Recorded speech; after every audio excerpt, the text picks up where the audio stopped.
الحمد لله رب العالمين والصلاة والسلام على سيد المرسلين أما بعد فأعوذ بالله من الشيطان الرجيم بسم الله الرحمن الرحيم واستعينوا بالصبر والصلاة وإنها لكبيرة إلا على الخاشعين صدق الله العلي العظيم الصلاة والسلام عليك يا رسول الله وعلى آلك وصحابك يا حبيب الله محترم سامعین السلام علیکم ورحمۃ اللہ وبرکاتہ۔ پارہ پہلا الف لام میم، سورہ دوسری البقرہ، آیت نمبر 45۔ وَإِنَّهَا لَكَبِيرَةٌ إِلَّا عَلَى الْخَاشِعِينَ۔ یہاں پر اب ہم آگے بڑھ رہے ہیں، صبر اور نماز کے تعلق سے، استعانت کے تعلق سے کچھ باتیں عرض کی میں نے۔ آگے فرمایا جا رہا ہے کہ وَإِنَّهَا لَكَبِيرَةٌ، بے شک وہ بہت بھاری ہے، بہت بڑی ہے۔ اب یہاں پر پہلے یہ انہا، یہ ہا جو ہے یہ کس طرف جا رہا ہے؟ وہ یعنی کیا چیز بھاری ہے، کیا چیز بہت بڑی ہے، بہت بھاری ہے۔ اس میں مفسرین اکثر سب نے یہی کہا ہے کہ یہاں پر مراد نماز ہے۔ کسی نے یہ بھی کہا، بلکہ سب نے یہی کہا ہے کہ یہاں پر استعانت بھی مراد ہے، لیکن پھر انہوں نے یہ کہا کہ زیادہ تر اسی پر رائج ہیں کہ یہاں مراد نماز ہے۔ استعانت بھی لیا گیا کہ استعانت کرنا، مدد مانگنا نماز اور صبر سے، یہ بہت بھاری ہے۔ لیکن اکثر اور سب اس پر ہی قائل ہیں، یہی کہتے ہیں کہ یہاں مراد نماز ہے۔ نماز جو ہے وہ بہت بھاری ہے، بہت بڑی ہے، آسان نہیں ہے، سب پر بھاری ہے۔ اور پھر وہ سب کے بعد میں الگ کر دیا گیا، فرما دیا گیا کہ بھائی سب پر بھاری ہے، لیکن کچھ ایسے ہیں جن پر نماز بھاری نہیں ہے، جن کے لیے آسان ہے۔ تو وہ کون ہے؟ الا علی الخاشعین، خاشعین جو ہے ان پر نماز بھاری نہیں، ان پر نماز بہت آسان ہے، بہت تکلیف نہیں ہے، ان کے لیے آسانی سے پڑھ لیتے ہیں۔ خاشعین کے لیے انہیں بھاری نہیں ہے۔ اب یہاں پر آتے ہیں کہ خاشعین کون ہے،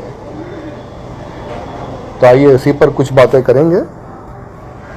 خشوع کیا ہے؟ خاشعین جو ہے یہ خشوع سے بنا ہے۔ خشوع کیا ہے؟ تو تفسیر نعیمی میں جلد اول صفحہ نمبر 349 سے شروع ہوتا ہے۔ یہ فرماتے ہیں مولانا سید نعیم الدین براد آبادی،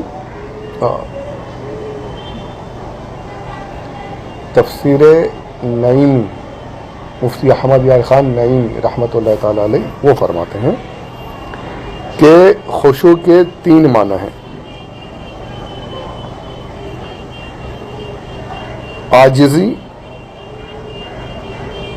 عاجزی کرنا، یہ خشوع کا معنی ہے، یا رب کی طرف مائل ہونا، اللہ عز و جل کی طرف مائل ہونا، اس کی طرف جھک جانا، اسی کی طرف رغبت کرنا، ساری دنیا سے ذہن ہٹا کر کے رب کی طرف مائل ہونا، یہ بھی خشوع کے معنی میں آتا ہے۔ اور تیسرا معنی جو ہے سکون قلب، دل کا سکون، پرسکون ہونا، یہ تینوں معنی۔ اس کی تفصیل کچھ بیان کروں گا میں انشاءاللہ۔ اور فرماتے کہ یہاں پر تینوں معنی صحیح ہے، یعنی نماز سب پر بھاری ہے سوائے ان کے جن کے دل میں سکون ہے، جو پرسکون ہو کر نماز پڑھتے ہیں، سارے خیالات نکال دیتے ہیں، اور اب نماز میں ان کا دل جو ہے وہ اللہ عز و جل کی طرف پوری طرح سے مائل ہو جاتا ہے، پرسکون۔ دیکھیں سکون بھی آ گیا، مائل ہونا بھی آ گیا، اور عاجزی کرتا ہے نماز پڑھتا ہے۔ احادیث میں بھی یہی ہے، فرمایا کہ تم نماز ایسے پڑھو، میرے آقا صلی اللہ علیہ وسلم فرماتے ہیں نماز ایسے پڑھو گویا کہ تم اللہ عز و جل کو دیکھ رہے ہو، پرسکون ہو کر سارے خیالات اور وسوسات اور ساری فکروں کو اپنے ذہن و دل سے دماغ سے نکال کر کے اب اللہ عز و جل کی طرف مائل ہو جاؤ اور اب نماز پڑھو اور ایسے پڑھو گویا کہ تم اللہ کو دیکھ رہے ہو۔ اگر یہ نہیں کر سکتے، بہت بڑی بات ہے اللہ عز و جل کو دیکھنا، یہ ہم جیسے گناہ گاروں کی تو بس کی بات ہی نہیں ہے، اتنا بڑا تصور کرنا ہے نا۔ چلیے خیر، ابھی آپ سے اتنا نہیں ہو رہا تو اتنا ہی کر لو کہ تم یہ سوچو نماز پڑھتے وقت کہ میں اگر اللہ عز و جل کو نہیں دیکھ پا رہا ہوں، یہ نہیں سوچ پا رہے ہو، اس پر خیال نہیں جم رہا ہے، تو اتنا خیال کر لو کہ اللہ مجھے دیکھ رہا ہے، اللہ مجھے دیکھ رہا ہے، یہ سوچ کر نماز پڑھو، دل میں یہ خیال لے کر آؤ اور ایسے نماز پڑھو، سارے خیالات دور کرو، یہ خیال کر لو کہ اللہ مجھے دیکھ رہا ہے، پرسکون ہو کر اللہ کی طرف مائل ہو کر نماز پڑھو۔ یہ تو کر سکتے ہو نا، اور یہ اللہ مجھے دیکھ رہا ہے، یہ بہت بڑی بات ہے، اللہ عز و جل مجھے دیکھ رہا ہے، یہ سوچنا، یہ حدیث پاک میں جو فرمایا یہ مسلمانوں کو گناہوں سے بچنے کی عادت بنانے کے لیے فرمایا گیا، بڑی پیاری چیز ہے، اس پہ اگر دھیان دیا جائے تو بہت بڑی بات ہے یہ۔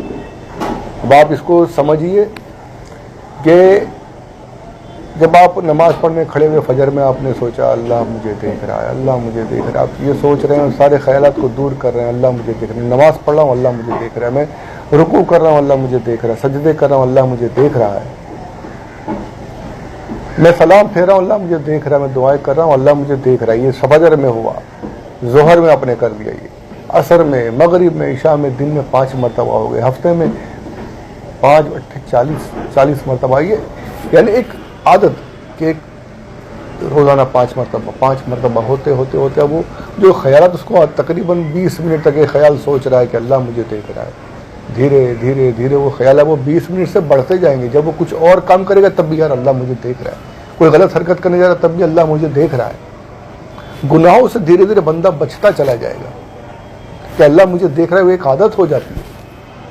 اب اس کو ایسا سمجھیے، میں نے ہاشمی میاں کے ایک بیان میں سنا تھا، بڑا پیارا انہوں نے سمجھایا تھا کہ ایک اگر ٹپکتا ہوا نل ہو نا، جو نل ہوتے ہیں گھروں میں ٹیپ، اگر وہ صحیح سے بند نہ ہو، ٹپکتا رہے، نیچے پتھر ہی ہوتا ہے، ہم آج کل ہمارے یہاں لادیاں ہوتی ہیں، پتھر ہوتے ہیں، وہ ٹپکتا ہے دھیرے، ایک قطرہ، اس سے کیا، اس کی کیا حیثیت ہے، لیکن اگر وہی قطرہ ایک قطرہ ٹپک رہا ہے اور سالوں تک اگر اس کو ویسے ہی چھوڑ دیا جائے تو آپ دیکھیں گے جہاں وہ ٹپک رہا ہے وہاں چاہے کتنا ہی سخت پتھر کیوں نہ ہو، اس میں سوراخ کر دیتا ہے، کھڈا کر دیتا ہے۔ پانی ہے بالکل نرم و ملائم، لیکن جب وہ لگاتار ایک ہی جگہ پر گر رہا ہے، دھیرے دھیرے سالوں تک گرنے سے ایک مدت میں پھر وہ کچھ عرصے بعد آپ دیکھیں گے وہاں پر کہ وہ پتھر میں پانی نے سوراخ کر دیا اتنے حصے میں۔ تو لگاتار پانی کا لگاتار گرنا اس پتھر میں سوراخ کر سکتا ہے، اس پتھر کو توڑ سکتا ہے۔ تو اگر لگاتار ہم یہ سوچتے رہیں کہ اللہ مجھے دیکھ رہا ہے، اللہ مجھے دیکھ رہا ہے، تو ہمارا یہ پتھر دل کیوں نرم نہیں ہوگا، کیوں اس میں گناہوں سے بچنے کی طاقت نہیں آئے گی۔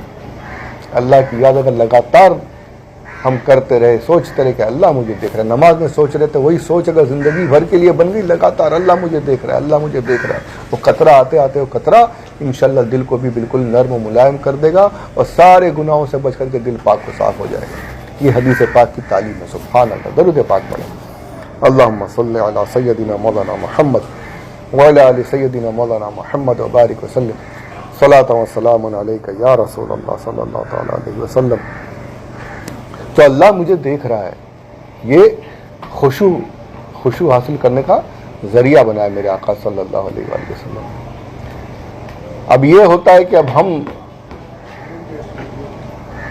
یعنی نماز وہ فائدہ دے گی کہ جس میں قلب بھی اور قالب بھی، دل بھی اور بدن بھی جو ہے وہ پرسکون رہے، اللہ عز و جل کی طرف مائل رہے۔ یہ نہیں کہ رکوع تو کر رہے ہیں، سجدے تو کر رہے ہیں، پر دل میں خیالات کچھ اور آ رہے ہیں، دل مسجد میں ہے ہی نہیں، دل نماز میں ہے ہی نہیں، دل تو کہیں اور کچھ اور کرنے میں لگا ہوا ہے. کیا کیا نہیں ہوتا ہے, جانتے ہیں نا کیا کیا ہو جاتا ہے. تو نماز وہ فائدہ دے گی جو قلب اور قالب کے ساتھ, دل اور بدن کے ساتھ اللہ تعالی کی طرف مائل اور پرسکون رہے. میں باتیں کروں گا انشاءاللہ اس پر, سکون کی کچھ باتیں عرض کروں گا. آج ہماری نمازوں کا یہ حال ہے, اللہ کی پناہ. میرا تو دل یہ چاہ رہا تھا کہ میں ایک صاحب ہے نماز پڑھتے ہیں, وہ میں ان کا ویڈیو بنا کر ڈالنے کی سوچ رہا تھا. اللہ کی پناہ ہے, کیا کیسے وہ بھی کرسی, حالانکہ ان کے اندر طاقت ایسی ہے کہ وہ اگر لڑنے پر آ جائیں تو میرے جیسوں کو اور آپ جیسوں کو پیچھے پچھاڑ دیں چیخنے چلانے میں, اور نماز میں ان کو کرسی پر بیٹھنا ہے. اور پھر ایسی اسپیڈ کہ یہاں ہماری سورہ فاتحہ نہیں ہوتی. میں یہ نہیں کہہ رہا بہت اچھی میں نمازیں پڑھا ہوں, لیکن ان کی اسپیڈ او ہو, سورہ فاتحہ ہونے تک ان کی 1 رکعت 2 رکعت ختم ہو جائے گی. تو یہ ایک نہیں کئی ایسے آپ نے بھی دیکھے ہوں گے. کہاں ہے سکون, کیا ہم نے پڑھا. اچھا اول تو ہمیں پڑھنے کا بھی ڈھنگ نہیں. سبحان ربی العظیم, سبحان ربی الاعلیٰ پڑھتے ہیں. سبحان ربی العظیم, یہ سبحان ربی العظیم, سبحان ربی الاعلیٰ صحیح سے پڑھنا یہ ہم نے اب تک سیکھا نہیں. ہم نماز, پھر ہم روکتے ہیں کہ نماز پڑھ کے بھی کچھ حاصل نہیں ہوتا, نماز پڑھ کے بھی کچھ نہیں ملتا, نماز پڑھ کے بھی فائدہ نہیں ہوتا. ارے تو بھائی تو نماز پڑھ رہا ہے یا کیا کر رہا ہے وہ تو دیکھ لے. نماز میں ہر طرح کا فائدہ ہے. پیچھے میں نے عرض کیا کہ نماز سے مدد مانگنے کی تعلیم دی گئی. اب تو ہماری نماز ویسی ہو تو جائے, صحیح سے پڑھنا سیکھ تو ہم سیکھنے کو بھی تیار نہیں. آج اتنا کچھ الحمدللہ ہر جگہ ہمارے اہل سنت کے مدارس ہیں, مکاتب ہیں, لوگ کام کر رہے ہیں, ہماری تنظیمیں ہیں, راتوں میں لوگوں کو وقت دے رہے ہیں کہ آگے سیکھ لو, سمجھ لو. دعوت اسلامی کے قافلے نکل رہے ہیں, سنی دعوت اسلامی قافلے نکل, سب کچھ ہو رہا ہے, پر ہمیں وقت کہاں ہے, ہمیں سیکھنا ہی نہیں ہے نا. ہم تو اچھا یہ بھی حدیث شریف میں ہے کہ جب عمر ہو جاتی ہے 40 سال کے بعد شیطان اس کے چہرے پر ہاتھ پھرا لیتا اور فرمان یہ کہتا ہے کہ اب اسے کوئی نہیں سدھار سکتا, اب اسے کوئی ہدایت نہیں دے سکتا. تو پھر یہ ہوتا ہے کہ جو بوڑھے ہو گئے, اس بڑی عمر کے ہو گئے, پھر آپ ان کو کتنا بھی سمجھا لیجیے وہ نہیں مانتے. ہاں اللہ جسے ہدایت دینا چاہے وہ الگ بات ہے. تو یہ ہماری نمازوں کا حال یہ ہے, ہم نے سیکھنا بھی نہیں اور ہم پڑھ رہے ہیں تو پھر غلط سلط پڑھ رہے ہیں, تو پھر وہ نماز کیا ہمیں فائدہ دے گی, کیا ہمارے لیے وہ ہدایت کا ذریعہ بنے گی, کیا ہمارے لیے برکتوں کا ذریعہ بنے گی. ہماری اپنی, ہم تو ایسے پڑھ رہے ہیں سپر فاسٹ ٹرین, راجدھانی ایکسپریس سے بھی زیادہ فاسٹ, ایسی ہماری نمازیں ہو چکی ہیں. نہ ہمیں وضو اور غسل کے فرائض کا پتہ ہے, نہ نماز کے شرائط و ارکان کا پتہ ہے, پڑھ رہے ہیں, بس احسان کر رہے ہیں ہم اللہ پر جا کر کے. مسجد میں پہنچ رہے ہیں, 5 وقت بس ڈیوٹی دے رہے ہیں, اللہ پر احسان کر رہے ہیں, معاذ اللہ رب العالمین. تو خدا کے واسطے ایسی نماز وہ پڑھیے کہ جو واقعی نماز کہلانے کے لائق ہو. کچھ باتیں اس پر عرض کروں گا انشاءاللہ تفصیل سے. تو یہاں پر اس آڈیو کو روکتے ہیں ورنہ پھر وہ طویل ہو جائے گا. تو اللہ ہمیں خشوع کے ساتھ, خضوع کے ساتھ نماز پڑھنے کی توفیق عطا فرمائے. مجھے بھی ذہن و دل اللہ کی طرف مائل کر کے نماز پڑھنے کی توفیق عطا فرمائے, اور آپ کو بھی, ہم سب کو بھی مولا کریم اپنے رسول صلی اللہ علیہ وسلم کی طریقے سے نماز پڑھنے کی توفیق عطا فرمائے. سبسکرائب کریں, شیئر کریں, ان لوگوں کو تکام کریں. پروردگار ہماری اس کوشش کو قبول فرمائے. آمین بجاہ نبی الامین صلی اللہ علیہ وسلم. وما علینا الا البلاغ المبین.